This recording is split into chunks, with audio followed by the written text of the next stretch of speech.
La gente se preocupa por la democracia, por tener el derecho a elegir a sus gobernantes, pertenecer a algo importante y profesar una ideología imponiéndola como la única verdad sobre el prójimo. Uno llega al poder y deshace lo que el otro ha hecho. Después la gente se pregunta por qué su vida no cambia. Los muros fuertes están hechos de ladrillos sólidos. Cada uno sostiene al otro.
A todos mis queridos hermanos y compatriotas salvadoreños, les mando un fuerte abrazo de parte de Enoch y de parte mía, deseándoles una feliz Navidad y un próspero año nuevo. To all my beloved Salvadoran brothers and friends, I'm sending you greetings, wishing you a Merry Christmas and a Happy New Year. Gửi đến tất cả các bạn một mùa Giáng sinh thật là ấm áp, hạnh phúc, chúc mừng năm mới. Bye bye.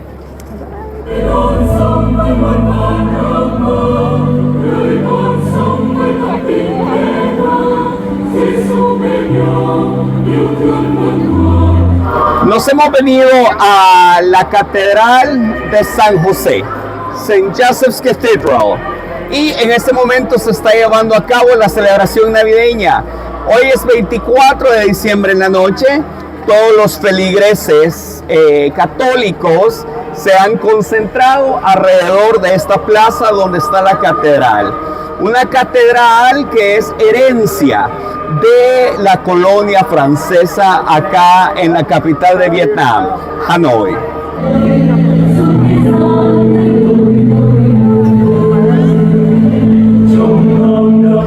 Acá se reúnen tanto católicos, cristianos de otras denominaciones, como también personas que les encanta el espíritu navideño, porque recordemos que Vietnam es un país que lentamente se está occidentalizando o transculturizando, como lo podríamos llamar. Entonces el espíritu navideño se vive a lo grande también.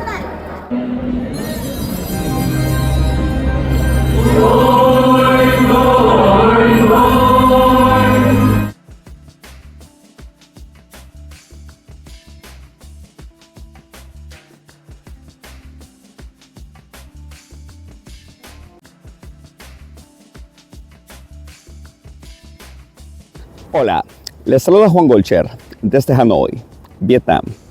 Recientemente me preguntaron que qué pensaba yo como politólogo con respecto al tema de la minería en El Salvador. No me había pronunciado hasta este momento. En el año 2017, bajo el gobierno del FMLN, se aprobó la ley contra la minería en El Salvador. Esta sería la primera ley contra la minería de toda Latinoamérica. Y el FMLN se apropió de ella como que si fuera un logro propio, cuando realmente fue aprobado bajo una negociación por todos los partidos del momento, en especial los dos partidos hegemónicos que cogobernaban. Estamos hablando del FMLN como partido oficial y estamos hablando de Arena como el líder de la oposición.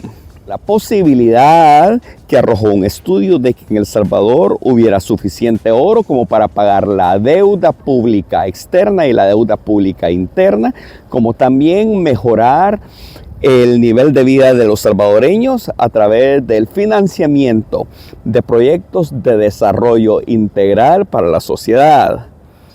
Tenemos que entender algo muy importante. Si bien la minería puede traer muchísimos beneficios para la sociedad salvadoreña, pero también una minería mal administrada o mal manejada también puede ser muy dañino para el tema ecológico. La oposición del FMLN pues obviamente va a estar en contra de que se derogue la ley de la minería y de que se inicien los proyectos de extracción minera del oro en El Salvador, porque sería darle un golpe al logro que ellos tuvieron en el año 2017 mientras eran gobierno. Ahora, por el lado de Arena, nosotros entendemos que Arena no tiene ningún tema con el cual atacar al gobierno. Entendemos también que Arena ha sido desplazado totalmente de todos los círculos de poder, tanto nacionales como internacionales, y sus financistas también. Por lo tanto, tienen que oponerse. Esa es su función en ese momento. Creo que estamos cometiendo un grave error al ver el tema de la minería bajo un enfoque del daño que puede causar a los recursos hídricos del país. Estamos hablando del tema del agua. Si bien las Naciones Unidas le pidió a El Salvador que no existiera extracción minera porque alrededor del 90 al 95% de los mantos acuíferos están contaminados, pero también los gobiernos anteriores del FMLN y de Arena no hicieron absolutamente nada para descontaminar el resto de los mantos acuíferos y descontaminar los recursos hídricos del país. Es aquí donde, con un enfoque divergente, yo veo que el presidente Bukele habla muy claramente de que no se trata sobre el hecho de cuidar el único 5% que nos queda, sino que se trata de hacer una minería responsable y descontaminar la mayor cantidad de los recursos hídricos que El Salvador tiene. Yo creo que es bajo ese enfoque que nosotros tendríamos que entender este tema. Si la mayoría de la población salvadoreña entendiera que esto es posible, y después de la condonación de $1 billón que dio el gobierno de los Estados Unidos para limpiar o cristalizar el río Lempa, pues ahora entendemos que sí es posible sanear y descontaminar el resto de los recursos hídricos. Yo creo que si el gobierno hace un trabajo realmente consciente y responsable, manejando una minería bajo estrictos controles de respeto a la naturaleza y a los recursos hídricos que nosotros tenemos, los mismos beneficios que la minería dé pueden servir para empezar a limpiar el resto de los mantos acuíferos. Yo creo que esta es la manera en que nosotros tendríamos que ver este tema, con un enfoque divergente, no convergente, como la oposición tradicional salvadoreña lo ha visto y como lo está viendo y como posiblemente lo va a seguir viendo a través del tiempo. Ahora, anteriormente se tuvieron muy malas experiencias con el tema de las empresas que extraían los minerales, el oro y otros recursos valiosos que teníamos en El Salvador, bajo negociaciones de solamente brindar el 1% de las ganancias con respecto a la extracción. Eso es un robo. Y eso yo creo que todos nosotros lo entendemos. El gobierno hace un asocio público-privado con una de estas empresas y el gobierno obtiene una mayor parte y pone recursos como una contrapartida para los gastos de la extracción, los gastos de la compra de equipo, pagar personal, empleados que trabajen en las minerías. Es mi humilde opinión con respecto al tema.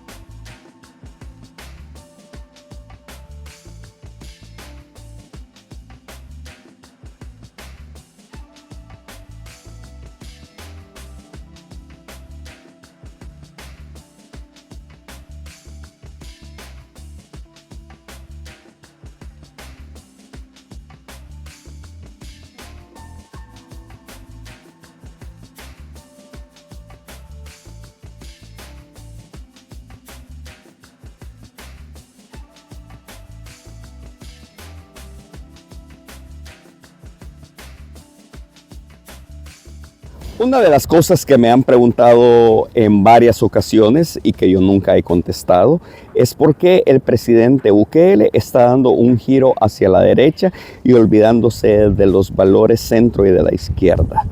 Yo, para serles muy honesto, dentro de mi análisis politológico, yo mantengo el actuar y la dirección que el gobierno de la República de El Salvador y el presidente Bukele tiene desde sus inicios hasta el momento, de manera sostenida, una política pragmática, en donde el pragmatismo político se estaría convirtiendo en la ideología ideal del gobierno actual de El Salvador, y en la cual debería también, considero yo, seguir el resto de Latinoamérica. No es que el presidente Bukele, a mi manera de ver, se esté inclinando más hacia la derecha, no, sino que si entendemos que en este momento hay tres enfrentamientos en el mundo. Número uno es la derecha contra la izquierda. Número dos es el globalismo versus el nacionalismo o el soberanismo. Y número tres, el mantenimiento del orden mundial el mantenimiento del orden mundial unipolar versus la construcción del nuevo orden mundial multipolar. Vamos a entender que el presidente Nayib Bukele se enfoca en la segunda, que es la respuesta soberanista o la respuesta nacionalista en contra del globalismo internacional. Y resulta precisamente que los mayores expositores del globalismo internacional en este momento son socialdemócratas, progresistas de izquierda o partidos abiertamente marxistas o la izquierda tradicional como la conocemos en Latinoamérica, la izquierda revolucionaria. Entonces ellos son los máximos exponentes del globalismo en este momento. Y sí, muy abiertamente el presidente Bukele, sus funcionarios y el gobierno con todas sus carteras e instituciones y también la bancada CIAN han dicho abiertamente estar en contra del globalismo internacional. Lo que pone a El Salvador en una posición a nivel político conservadora, con un gobierno conservador, con funcionarios conservadores, con un presidente conservador. Entonces, eso da mucho la sensación también de que se estuviera haciendo o inclinando un poco más hacia la derecha, más si vemos que los gobiernos antiglobalistas en Europa en su mayoría son de derecha y nacionalistas, más si vemos que el nuevo gobierno que tomará posesión en enero en Estados Unidos, el gobierno de Donald Trump, es entre partido republicano de derecha, totalmente antiglobalista. Entonces esa es la sensación. Más si vemos también que vemos a un antiglobalista de Sudamérica como Javier Milei, que abiertamente es de extrema derecha.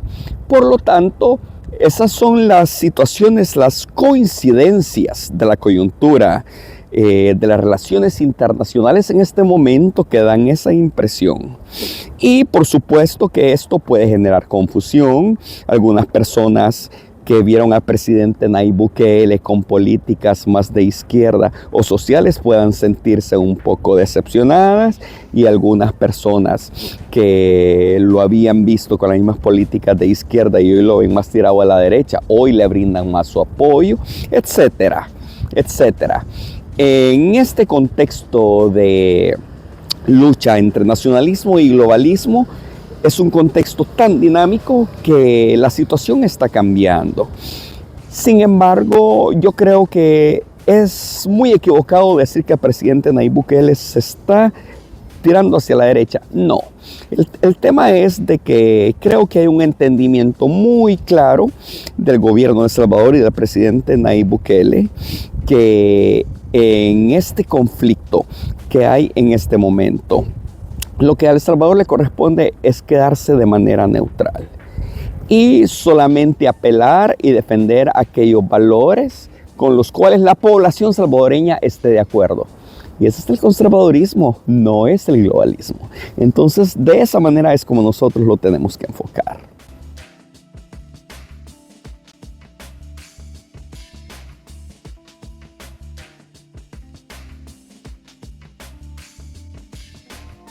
Chậu xanh em mang lên quê mình vườn xanh hoa trái như hương.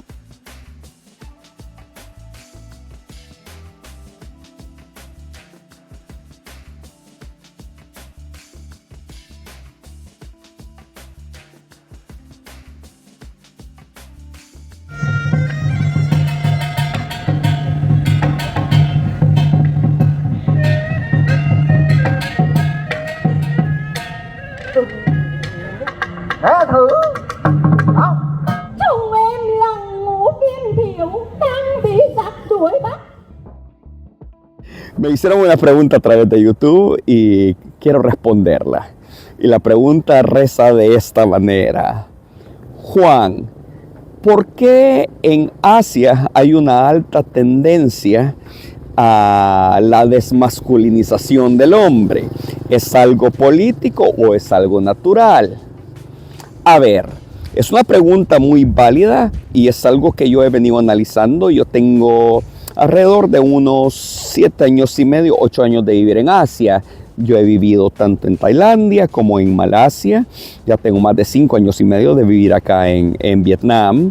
He viajado por Filipinas, he viajado por Indonesia, he ido a China, he ido a Corea del Sur, he estado en Taiwán, he estado en Laos, he estado en diversos lugares donde yo he podido realmente ver cómo la influencia de la feminización del hombre es algo real, no es un tabú. Y yo como docente yo también lo veo. Y es acá donde yo quiero apelar a algo. En El Salvador hace un poco más de un mes y medio, 2 meses, vi que hubo algo así como un festival cultural del K-pop. Muy bien, el K-pop es algo que aquí llama mucho la atención y es muy pegajoso, le gusta mucho a la gente joven. El K-pop viene de Corea del Sur, por eso que se llama K-pop, que es pop de Corea, pop coreano. Ahora, lastimosamente, los productores de las canciones, de los videos y de toda la imagen que se proyecta con el K-pop son productores globalistas y eso está altamente comprobado.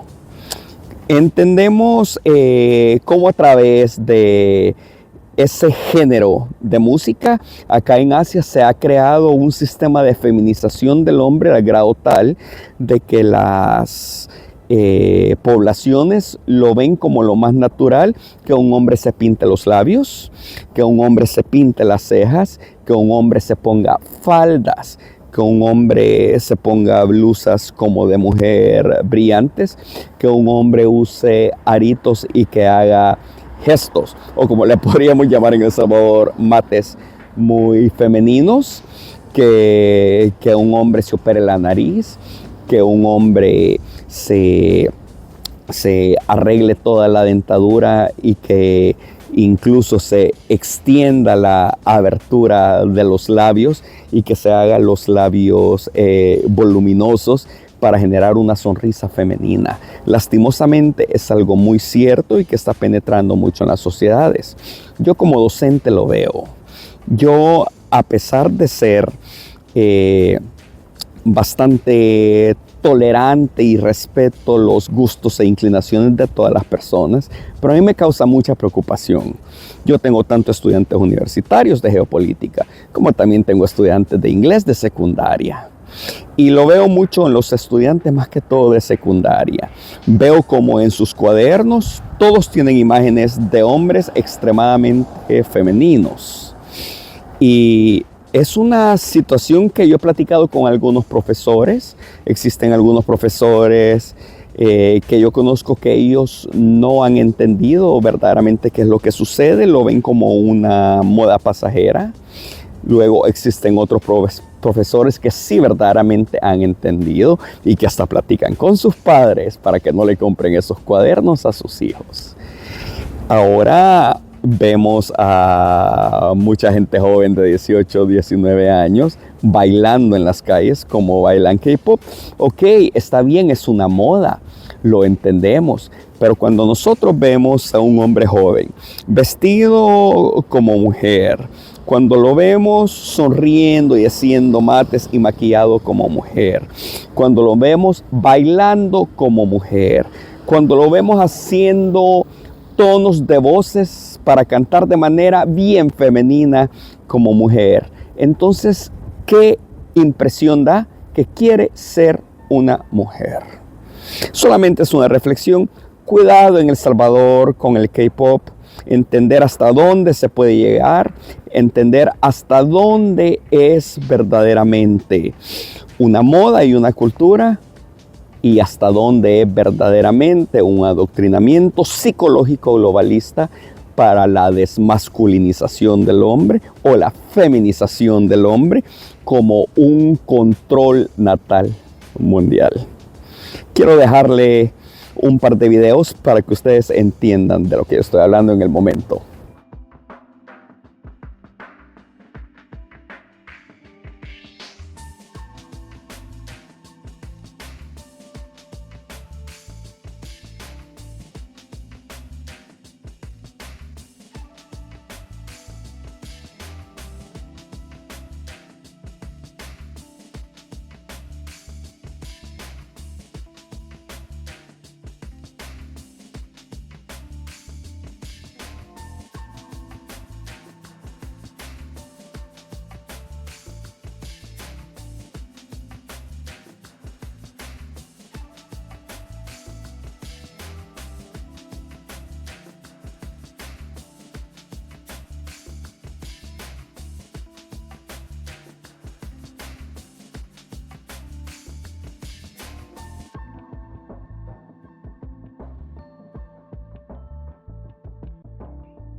Hola, muy buenas noches. Soy Juan Golcher, desde Hanoi, Vietnam, sureste asiático.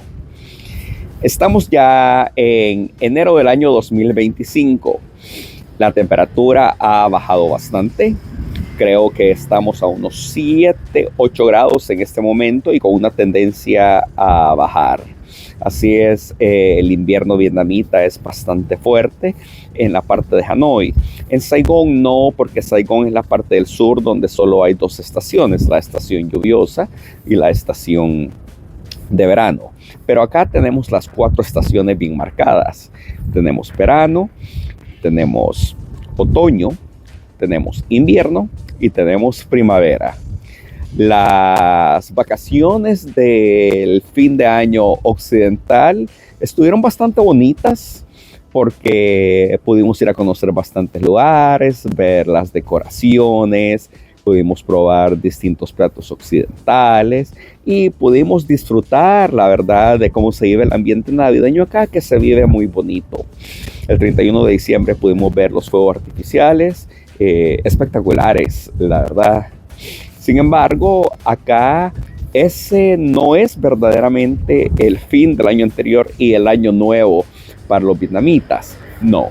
Al igual que en China, que ellos celebran el año nuevo lunar y le llaman el año nuevo chino y así es conocido en todo el mundo, acá en Vietnam celebran el Tet. Ese es el año nuevo lunar de ellos.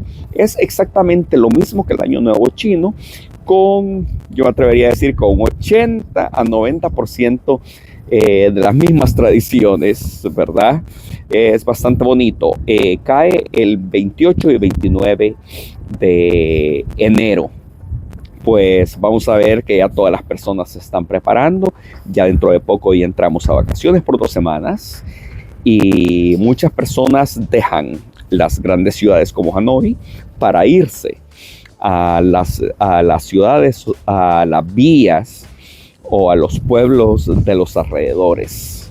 La mayoría de personas no viven en las grandes ciudades realmente, o por lo menos no son oriundos de las grandes ciudades, sino que se han venido a través del tiempo de las ciudades pequeñas o de las villas o de los pueblos, o incluso de asentamientos en las montañas, y que se han venido a las grandes ciudades como Hanoi, Ho Chi Minh City, anteriormente conocida como Saigón, y la ciudad de Da Nang, en la parte central de Vietnam. Bueno, después del preámbulo que les quería contar un poco cómo funciona, quiero dar respuesta a unas preguntas que me han estado haciendo en las redes sociales, en X, en YouTube, en Facebook, como también hacer comentarios sobre algunas opiniones que personas me han dado. Tenemos un amigo en la familia que en algún momento de nuestra historia fue un pariente político. Y siendo pariente político nos conocimos muy bien y nos tenemos un respeto mutuo bastante grande. Esta es una persona que trabajó en su momento por bastante tiempo en Cancillería, en el Ministerio de Relaciones Exteriores, y estuvo en el área de protocolo. Yo hice un comentario en X sobre que la política exterior que el gobierno de El Salvador maneja en este momento es la política ideal. Y di mis razones del por qué yo consideraba que era la política ideal, porque no es una política ideologizada. Pues vino esta persona y me refutó mi comentario diciendo que dista mucho de ser ideal porque no tiene una línea definida. Ahora vamos a entender algo. Este caballero trabajó en Cancillería por mucho tiempo durante los tiempos de Arena. Y él hizo carrera y pertenece a la línea de pensamiento ortodoxa, ideológicamente hablando, que reinaba en el gobierno de Arena. Estamos hablando de una derecha liberal.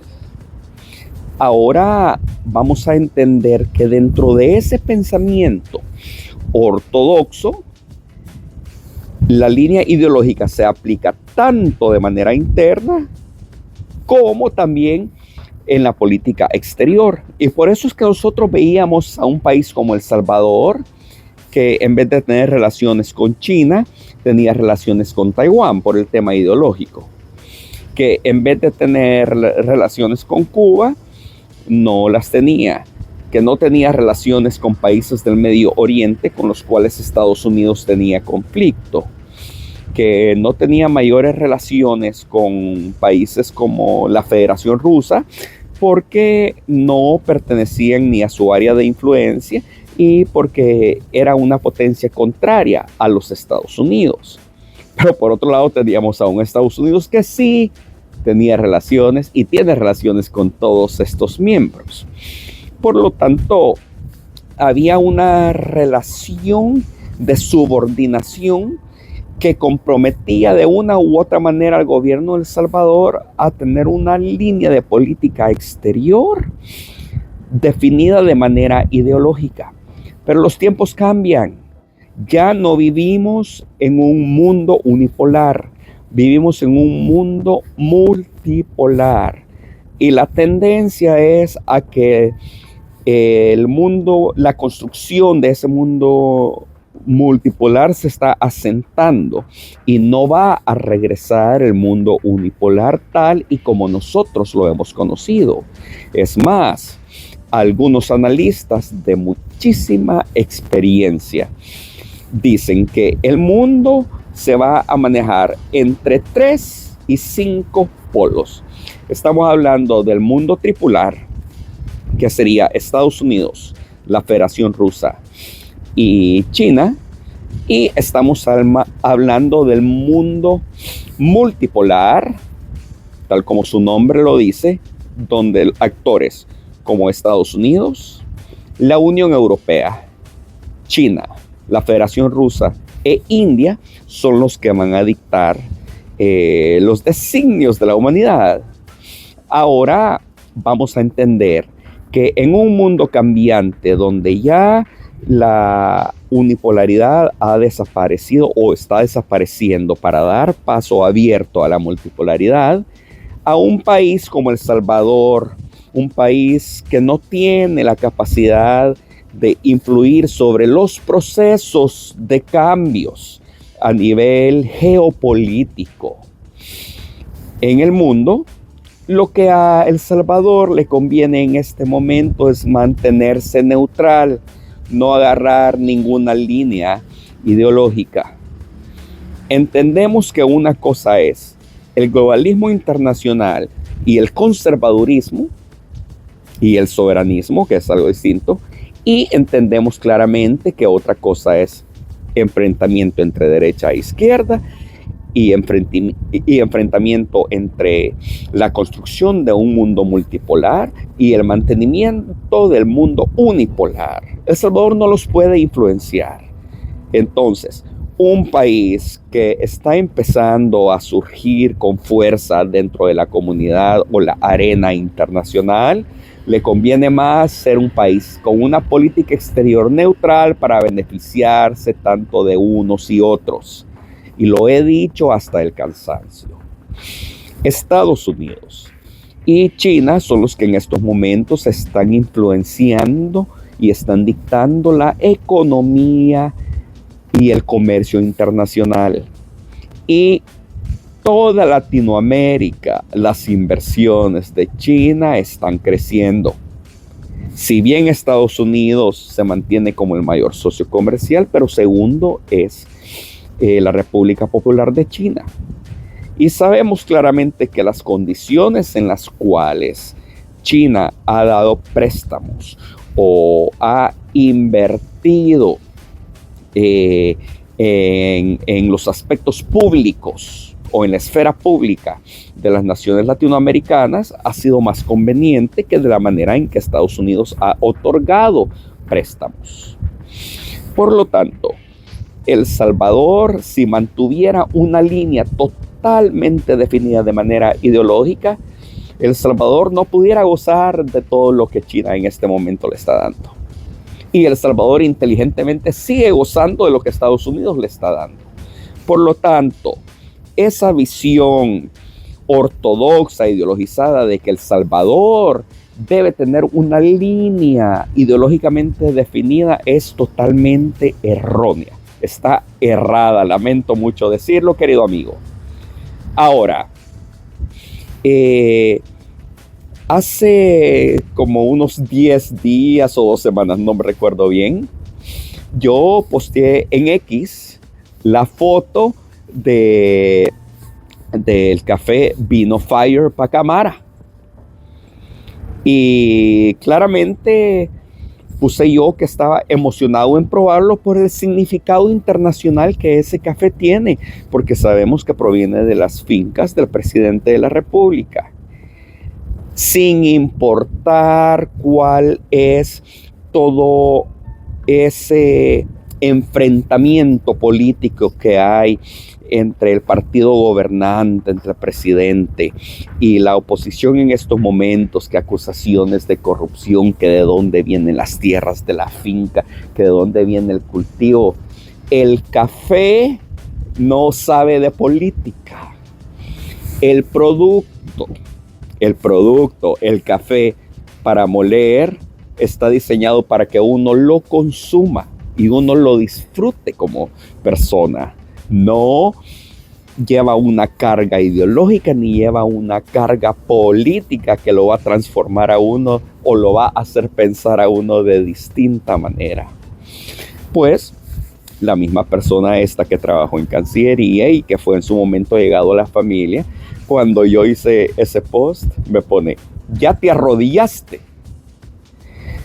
Ok, número 1, mi querido amigo, yo no me arrodillo ante nadie. Me puedo arrodillar ante Dios, pero no me arrodillo ante nadie más. Número 1, porque mi padre nunca nos hizo arrodillarnos ante Él. Mi madre nunca nos hizo arrodillarnos ante ella. Y nos enseñaron que no nos arrodillamos ante nadie, porque nosotros estamos muy orgullosos de nuestro apellido Golcher, herencia de nuestro padre. Y número 2, el probar un café no es sinónimo de arrodillarse ni a nada ni a nadie. Los salvadoreños que pertenecemos a la diáspora, que vivimos afuera, nos sentimos contentos de que nuestro país sea reconocido.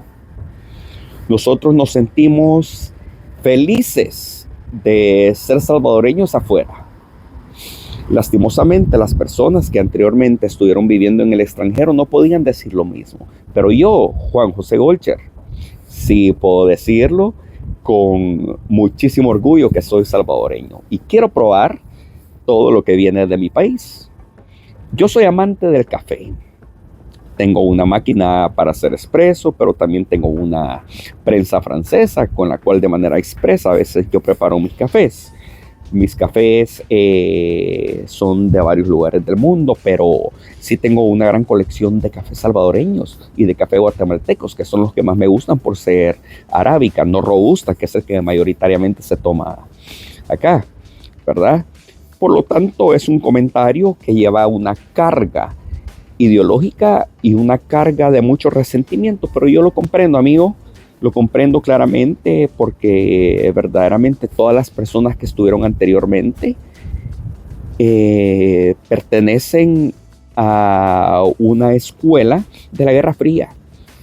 Ustedes son producto de la Guerra Fría y por eso la línea ortodoxa de derecha que llevan no les deja tener un pensamiento que acepte que la derecha en El Salvador cometió demasiados errores y que su partido terminó implosionando por esos mismos errores. Hoy los tiempos han cambiado. El salvadoreño está madurando políticamente. Y al madurar políticamente, el salvadoreño lentamente se está dando cuenta que no es ni la derecha ni es la izquierda lo que a El Salvador le conviene, sino que le conviene tener a un gobierno pragmático, a un gobierno que cumpla sin importar para quién y sin importar con qué sentido ideológico lo hace. El pensamiento divergente se está sobreponiendo a ese pensamiento convergente.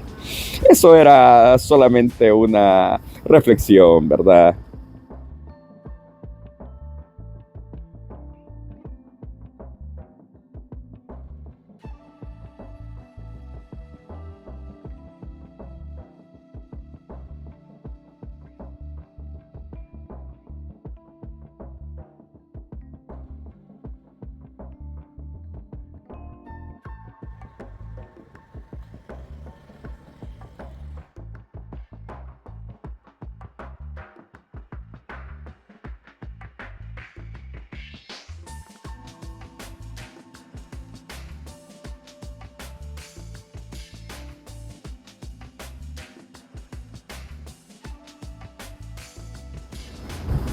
Una de las preguntas interesantes que me hicieron hace poco fue: ¿Juan va a tomar posesión Edmundo González en Venezuela, sí o no?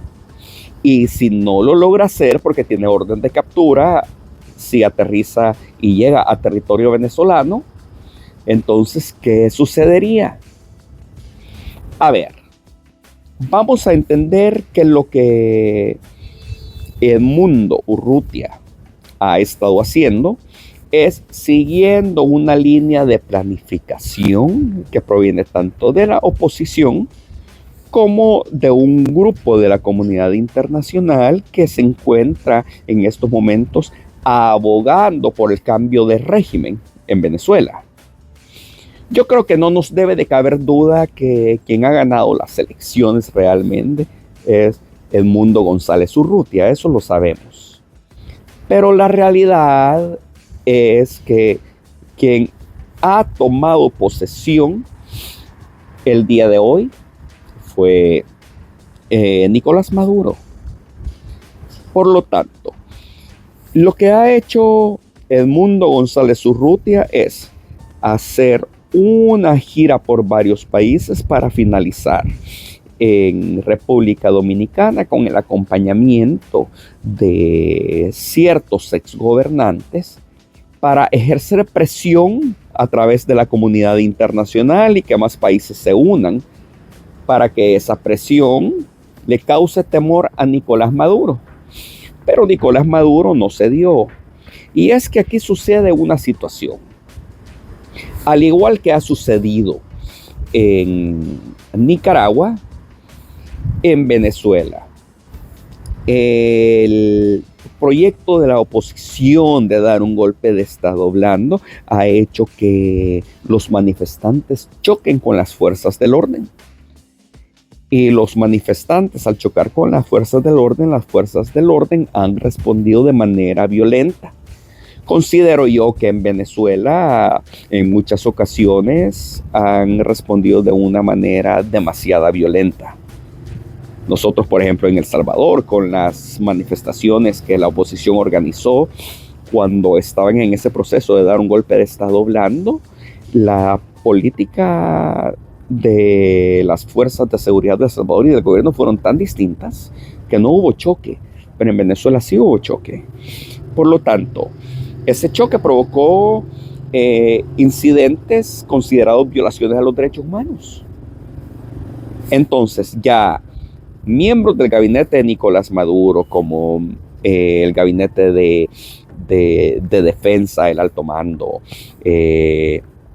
miembros, mandos medios, comandante o director de la policía y fuerzas de seguridad y fuerzas del orden, ellos comprenden claramente que si Nicolás Maduro deja el poder, ellos van a ser juzgados por esa violación a los derechos humanos. Y Nicolás Maduro como presidente lo sabe claramente. Que bueno, Estados Unidos ya puso precios sobre la cabeza de él. Entonces, por las buenas y de forma democrática, el presidente Nicolás Maduro no va a dejar el poder. Ahora, Venezuela es geopolíticamente importante para 3 países en este momento. 3 países que son parte de la construcción del orden multipolar. Estamos hablando de la República Popular de China, estamos hablando de la República Islámica de Irán y estamos hablando de la Federación Rusa. Pues por lo tanto, hay tantos intereses en este momento a nivel geopolítico que difícilmente Maduro va a dejar el poder a través de la vía democrática. Y eso lo sabe claramente la oposición. Y eso lo sabía claramente Edmundo González. Y yo creo que alguien lo convenció y le dijo, no vayas a Venezuela porque no va a haber el suficiente apoyo internacional como para generar presión para que Nicolás Maduro se fuera o como para que exista una intervención militar y para que tú tomes el poder. Por lo menos eso no se ha visto.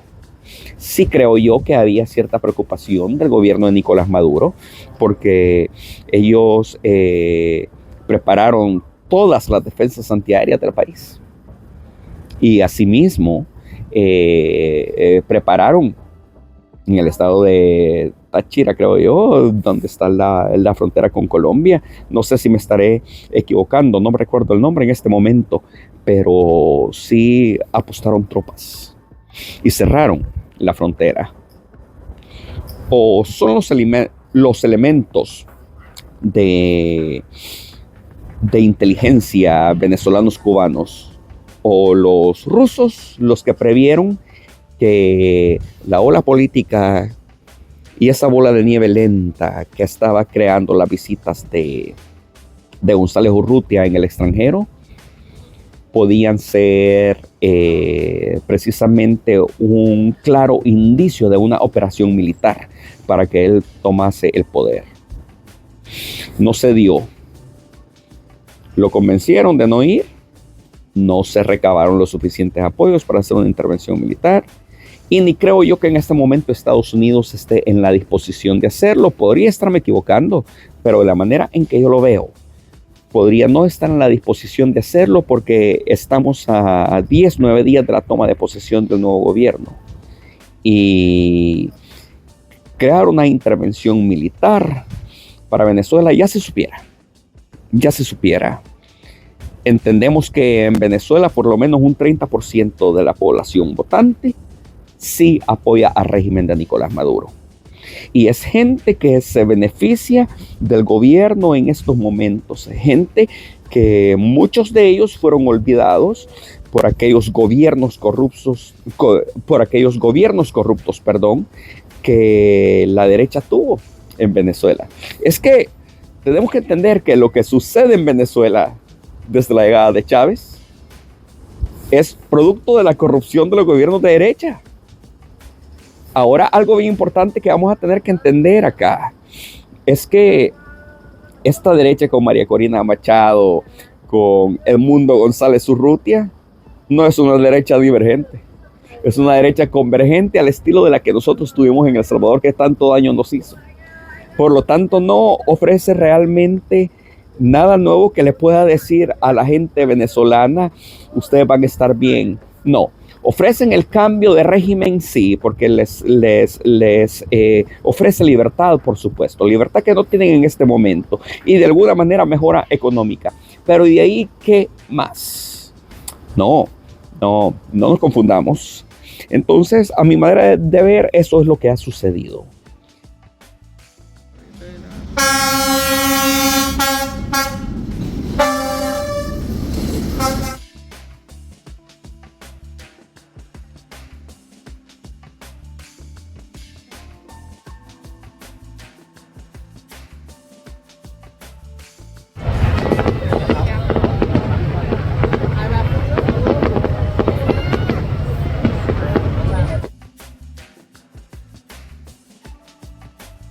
Otra de las preguntas que de una u otra manera tiene que ver con esto es, Juan, yo en las redes sociales sigo a periodistas venezolanos y ellos hablan de la derecha, ellos apoyan a la derecha y yo siempre les doy like, algo así decía la pregunta.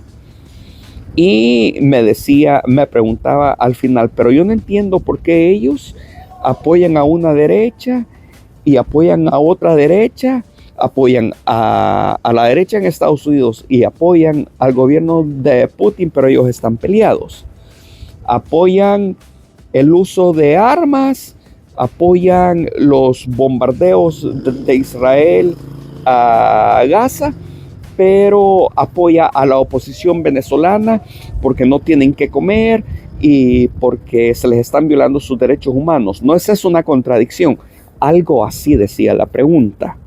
Y me llamó mucho la atención y quiero contestarla porque yo sé que muchas personas podrían estarse confundiendo en este sentido.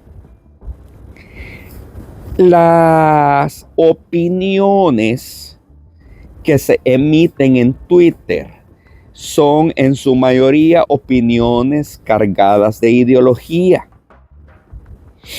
Periodistas venezolanos o activistas políticos ideológicos venezolanos corresponden, toda su visión y sus opiniones corresponden a su realidad como venezolanos. No es la realidad salvadoreña. Nosotros, desde el año 2019, hemos entrado en un proceso de superar la inmadurez ideológica de derecha y de izquierda que tenía enfrentada a nuestra sociedad. ¿Y cómo lo empezamos a superar? Porque el gobierno de El Salvador, del presidente Nayib Bukele, se encargó de exponer la corrupción tanto de la derecha como de la izquierda. Entonces eso le abrió los ojos a la mayoría de los salvadoreños que eran de izquierda y eran de derecha. Pues ahora la mayoría de los salvadoreños que apoyan al gobierno del presidente Nayib Bukele ven a un gobierno que no tiene una orientación ideológica definida, sino que es un gobierno pragmático. Pero eso los venezolanos o los periodistas venezolanos no lo ven de esta manera. Ellos apropian al gobierno de El Salvador por estar abiertamente el presidente Bukele en contra de Nicolás Maduro lo apropian para la derecha y lo ven desde su óptica ideológica venezolana, que es una reacción al chavismo, que es izquierda, que es la izquierda revolucionaria tradicional. Y ellos son una reacción también con una derecha tradicional. El Salvador no es ni derecha, el gobierno de El Salvador y el partido oficial, el partido gobernante en este momento no es ni de derecha tradicional ni de izquierda tradicional. Es totalmente pragmático. Por lo tanto, no se confundan con ese tema. No es primera vez que me lo preguntan, ya varias personas me han hecho ese comentario.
Hola nuevamente, soy Juan Golcher.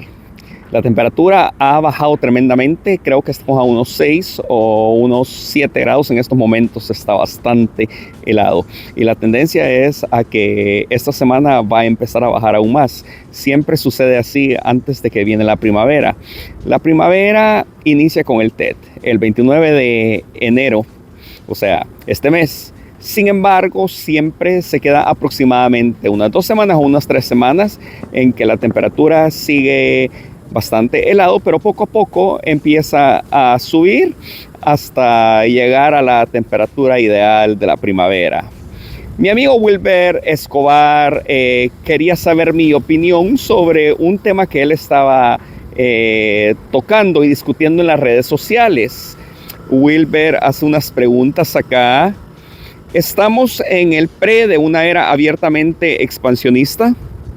¿Qué sucedería si los más fuertes deciden sumarse a la estrategia con el argumento de proteger sus intereses económicos y militares? ¿Siguen siendo necesarias las fronteras?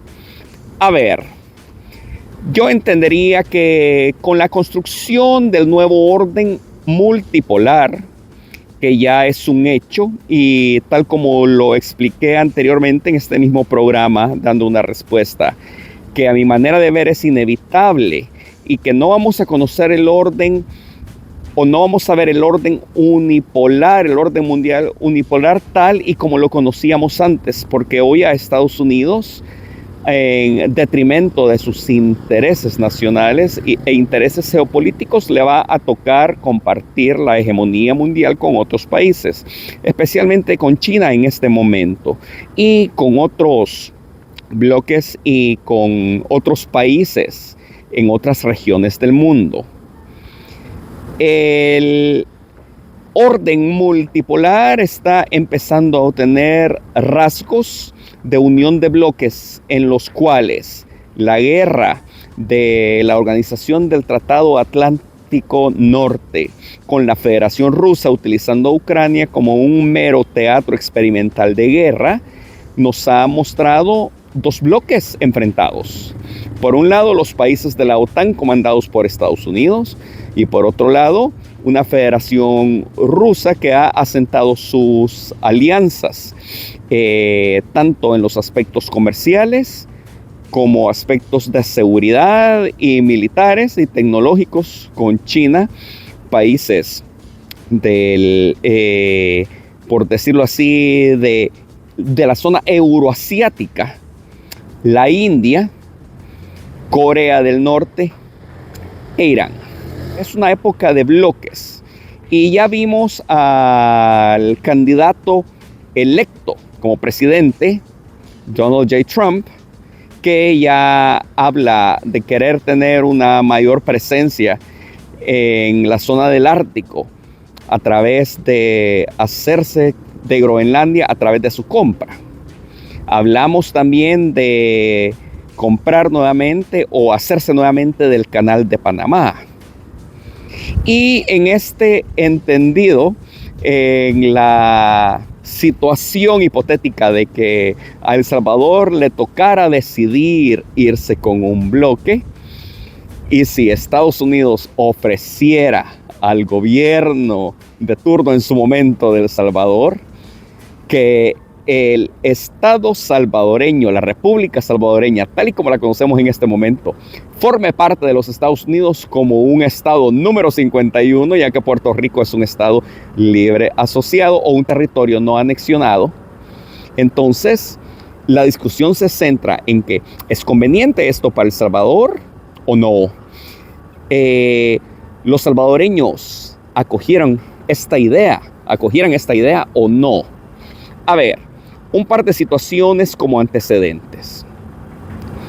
Durante la guerra hispanoamericana, o también conocida como la guerra hispano-estadounidense en 1898, Estados Unidos quita territorios del Caribe a la corona española. Entre ellos estaba Puerto Rico, que no tenía el nombre de Puerto Rico anteriormente. Si no me equivoco, se llamaba Borinek.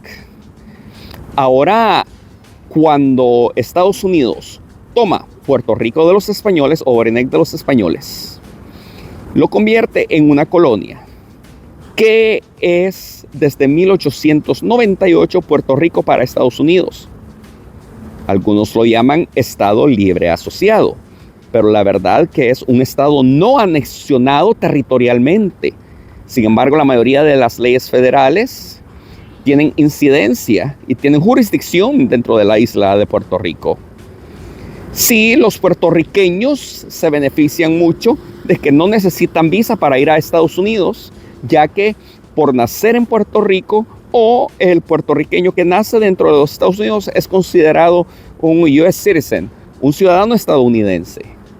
Entonces eso les facilita entrar y salir cuando quieren, pueden ir a trabajar a Estados Unidos, no necesitan papeles migratorios para trabajar. Entonces, eso sí es un gran beneficio. Ahora, a pesar de este beneficio, nosotros no vemos a un Puerto Rico con una economía pujante. Nosotros no vemos a un Puerto Rico que ha sobresalido por el resto de las naciones latinoamericanas solo por el hecho de pertenecer como un Estado libre no asociado a Estados Unidos, como un Estado libre asociado a Estados Unidos. Al contrario, lo que nosotros vimos en el 2022 es que su economía se contrajo con un 2.5% de su PIB. Y hemos visto situaciones que yo creo que son de considerar, como por ejemplo, Estados Unidos tuvo por un poco más de 60 años una base militar naval en la isla de Vieques, cerca de Isla Culebra, en Puerto Rico. Utilizaban toda la zona de la costa y partes de la isla para hacer entrenamientos militares. Bombardeaban la costa, hacían simulacros de enfrentamientos, a veces con cargas explosivas, otras veces no. Probaron un nuevo armamento, provocando lastimosamente la contaminación de aguas de la costa de la isla y provocando la contaminación de partes extensas de la tierra de la isla. En una de las prácticas de entrenamiento que estaban haciendo en 1999, un elemento militar puertorriqueño estaba en una torre y por error de un piloto estadounidense de un FA-18 Hornet le disparó, destruyó la torre y ahí lo mató. Estallaron protestas en contra de la base naval y se empezó a hablar de Estados Unidos como potencia ocupante y potencia colonizadora. Las protestas que iniciaron con pocas personas rápidamente se extendieron a 50,000 para que después que se convirtieron en 150,000, el gobernador de la isla de su momento le tuvo que pedir a la base naval estadounidense que cesaran de hacer el entrenamiento militar. Y la situación escaló a grado tal de que la comunidad internacional empezó a ejercer presión sobre Estados Unidos para que en el año 2003 el gobierno estadounidense decidiera retirar la base naval de Vieques. El gobierno estadounidense se comprometió a limpiar la costa y a limpiar partes de la isla que habían quedado contaminadas. No sé qué curso tiene el proceso de descontaminación, pero ya son alrededor de unos 12 años casi, de unos 22 años casi, y la contaminación todavía persiste. Y todavía persiste la protesta en contra de lo que los puertorriqueños les tocó vivir por la ocupación de su territorio como un polígono de tiro y de entrenamiento militar.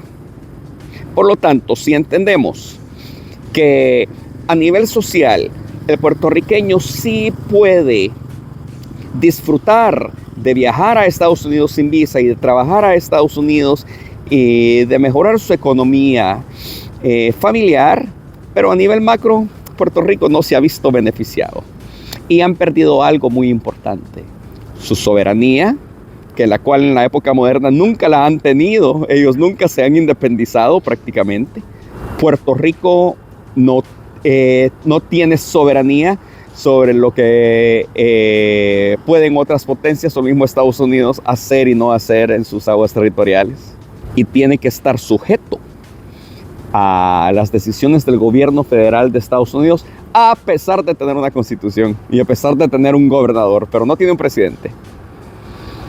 En esta época en que los salvadoreños han roto con ese esquema de inmadurez ideológica que la misma democracia promueve, que es el enfrentamiento entre derechas e izquierdas, se vive una era de un ferviente nacionalismo o un ferviente patriotismo que va de la mano con el soberanismo que el gobierno de El Salvador del presidente Nayib Bukele lleva en este momento, tanto en las decisiones internas, que no permite que ninguna nación o ningún organismo internacional tenga injerencia en las políticas de El Salvador o en la situación política interna de El Salvador.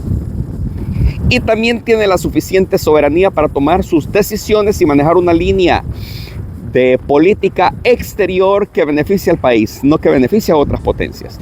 Pues en esta coyuntura en la cual nosotros nos encontramos, el salvadoreño empieza a ser una persona que se siente orgullosa de ser salvadoreño. Pues este orgullo se vería claramente disminuido y la soberanía que el gobierno de El Salvador tiene en este momento sería totalmente disminuida al formar parte como un estado libre asociado o un estado libre no anexionado territorialmente a una potencia como Estados Unidos. Y si es bajo las mismas condiciones con las cuales se encuentra Puerto Rico, bajo esas mismas negociaciones, El Salvador se queda sin presidentes, solo gobernador, y un gobernador depende del gobierno federal y responde ante el presidente del gobierno federal. Eso sería el presidente de los Estados Unidos. Eso quiere decir que nosotros los salvadoreños perdemos soberanía sobre nuestro territorio. Nuestro territorio le pertenecería a los Estados Unidos. Y las decisiones de los funcionarios públicos, las decisiones políticas del gobierno y las decisiones políticas del Congreso de los Estados Unidos son las que imperarían en el territorio salvadoreño. Eso generaría o tendría como resultado un mayor nivel de transculturización, imagínense, aún mayor del que ya tenemos en este momento, del que nos dejó Arena, porque ellos lo iniciaron.